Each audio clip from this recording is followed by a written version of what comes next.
ముస్లిం దూదేకుల నాయకుడు ఉమర్ ముఖ్తార్ మాట్లాడుతూ రాష్ట్రంలో ముస్లిం దూదేకులకు తగిన రాజకీయ ప్రాధాన్యం కల్పించాలని, అదేవిధంగా వెనుకబడిన దూదేకుల వారికి ఆర్థికంగా ప్రోత్సహించాలని బీసీ కమిషన్ను కోరారు. ముస్లిం దూదేకులకు ఇప్పుడు కూడా అన్యాయం జరుగుతుంది. దీన్ని దృష్టిలో ఉంచుకుని ముస్లిం దూదేకులకు రాజకీయంగా ప్రాముఖ్యత పెంచాలని బీసీ కమిషన్ను కోరిన ఉమర్ ఈరోజు కలెక్టర్ ఆఫీస్లోని రెవెన్యూ భవన్లో రాజీవ్ రంజన్ మిశ్రన్ గారి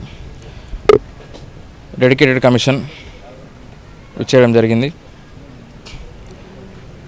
రాష్ట్ర ప్రభుత్వం అలాగే కేంద్ర ప్రభుత్వం వారి ఆధ్వర్యంలో ఈరోజు ఈ డెడికేటెడ్ కమిషన్ ఏర్పాటు చేసి ఎంతో ఉత్తమమైనటువంటి రాజీవ్ రంజన్ మిశ్రా గారిని నియమించి ఈరోజు ఇక్కడ ఉన్న స్థానికంగా రాష్ట్ర వ్యాప్తంగా అనుభవిస్తున్నటువంటి బీసీల యొక్క గళాన్ని వినిపించేందుకు ఒక వేదికగా ఇది ఏర్పడడం జరిగింది. అందులో భాగంగా ఈరోజు అనంతపురానికి వచ్చిన రాజీవ్ రంజన్ మిశ్రా గారికి స్థానికంగా ఇక్కడ బీసీలో అంతర్భాగమైనటువంటి ముస్లిం దూదేకుల కమ్యూనిటీ తరపున మేము రావడం జరిగింది. ఎన్నో ఏళ్లగా అణగారిన వర్గంగా, వెనుకబాటిన వర్గంగా ఈరోజు బీసీ ముస్లిం దూదేకులను గుర్తించడం జరుగుతుంది.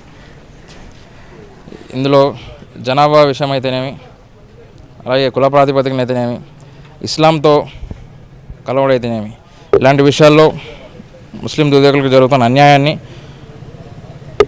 గౌరవ ఐఏఎస్ ఆఫీసర్ గారికి వినయించడం జరిగింది.